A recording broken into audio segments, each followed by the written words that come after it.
அனைவருக்கும் அன்பான வணக்கங்கள். இது மகா பெரியவா ஆன்மீகம் யூடியூப் சேனல்.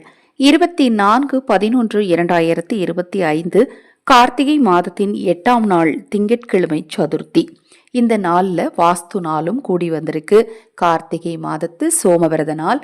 இந்த நாளில் இந்த இலை கிடைத்தால் உங்களுக்கு நிச்சயமாக அதிர்ஷ்டம் உண்டாகும். வாழ்க்கையில நம்ம எல்லாருக்கும் தெரிஞ்ச ஒரு விஷயம், கடின உழைப்பு, முயற்சி, இது எல்லாம் தாண்டி அதிர்ஷ்டம் அப்படிங்கிறதும் ஒரு முக்கியமான விஷயமாகவே கருதப்படுது.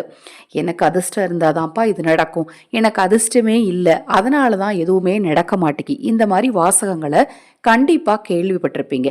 இந்த அதிர்ஷ்டத்திற்கும் ஆன்மீகத்திற்கும் ஒரு பெரிய தொடர்பு இருக்குது. நாம் செய்யக்கூடிய வழிபாடுகளில் சில சூட்சமத்தை நம்ம கடைபிடித்தோம் அப்படின்னா கண்டிப்பாக நம்மளுக்கு அதிர்ஷ்ட வாய்ப்புகளும் தேடி வரும் அப்படின்னு சொல்லப்படுது. நம்ம சேனலில் நான் போடக்கூடிய பதிவுகளில் உங்களுக்கு சந்தேகம் இருந்தாலும் அக்ஷய பாத்திரம் உணவளிக்கும் திட்டத்தின் மூலம் ஆதரவற்றவர்களுக்கு உணவளிக்க விரும்பினாலும், இந்த கார்த்திகை மார்கழி மாதத்தில் போர்வை தானம், பாய் தானம் செய்ய விரும்பினாலும் 9344692042 இந்த வாட்ஸ்அப் எண்ணுக்கு தொடர்பு கொள்ளுங்க. மேலும் உங்கள் தனிப்பட்ட பிரச்சனைகளுக்கும் பிரத்யேகமாக பரிகாரங்களும் செய்து கொடுக்கப்படும், ஆலோசனைகளும் உங்களுக்கு சொல்லப்படும். விவரங்களுக்கு வாட்ஸ்அப் பண்ணுங்க. இந்த சதுர்த்தி நாளில் நம்ம எல்லாருக்குமே தெரியும், 2 இலைகளுக்கு அற்புதமான சக்தி இருக்கு. ஒன்று புல் வகையை சேர்ந்தது அருகம்புல், விநாயகருக்கு உகந்த அருகம்புல். 2வது வன்னி இலை. இந்த வன்னி இலைக்கு இருக்கக்கூடிய சக்தி அபார சக்தி. நீங்கள் உங்கள் வீட்டில் யாராவது வயசானவங்க இருந்தால் கேட்டு பாருங்க. வன்னி மரத்தடி விநாயகருக்கு இருக்கக்கூடிய அளப்பெரும் ஆற்றலை பற்றி அவங்க சொல்லுவாங்க.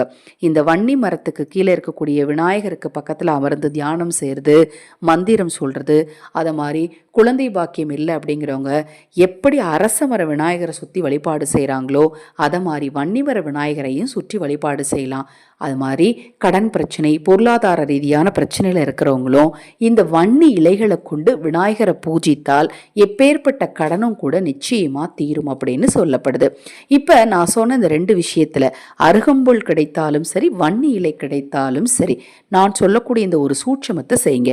ஒரு நிறை சொம்பில் தண்ணீர் எடுத்து அந்த தண்ணீரில் கொஞ்சமாக மஞ்சள் தூள் போடுங்க. மஞ்சள் தூள் போட்டுட்டு அதில் கொஞ்சமாக கல்கண்டு போடணும். டைமண்ட் கல்கண்டுன்னு சொல்கிறோம் இல்லையா, அந்த கல்கண்டை போட்டு இந்த வன்னி இலை அல்லது அருகம்புல் எது உங்களுக்கு கிடச்சிருக்கோ அதை அந்த சொம்பில் போட்டு உங்கள் வீட்டில் பூஜை அறையில் விநாயகருக்கு முன்னாடி வச்சுருங்க.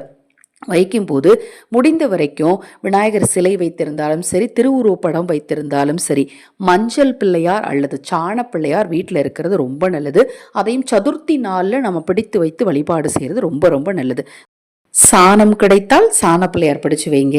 இல்லை வீட்டில் கொஞ்சம் மஞ்சள் எடுத்து மஞ்சளில் கொஞ்சம் தண்ணீர் அல்லது பன்னீர் ஊற்றி விநாயகர் மாதிரி பிடிச்சு அந்த விநாயகருக்கு மஞ்சள் குங்குமம் போட்டு வச்சு வன்னி இலை அல்லது அருகம்புல் இலையை நீங்கள் அந்த பிள்ளையாருக்கும் போட்டு விநாயகருக்கு தெரிந்த மந்திரங்கள், உங்களுக்கு என்ன மந்திரங்கள் தெரியுமோ அந்த மந்திரங்களை சொல்லுங்கள்.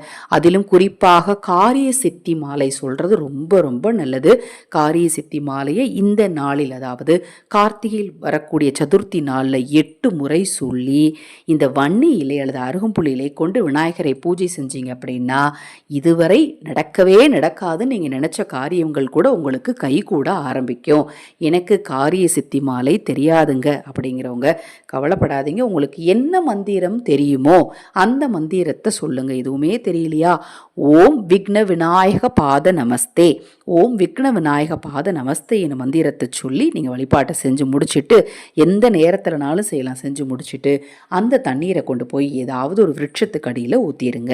ரொம்ப ரொம்ப எளிமையான இந்த சூட்சம பரிகாரத்தை இன்றைய நாளில் செஞ்சு பாருங்க. உங்கள் வாழ்க்கையில் பல அற்புதங்கள் நடக்க ஆரம்பிக்கும். இது போன்ற எண்ணற்ற தகவல்களை தெரிந்து கொள்ள நமது சேனலை சப்ஸ்கிரைப் பண்ணிக்கோங்க. மகா பெரியவாவின் அருளாலும் மகா கணபதியின் அருளாலும் நல்லதே நடக்கட்டும்.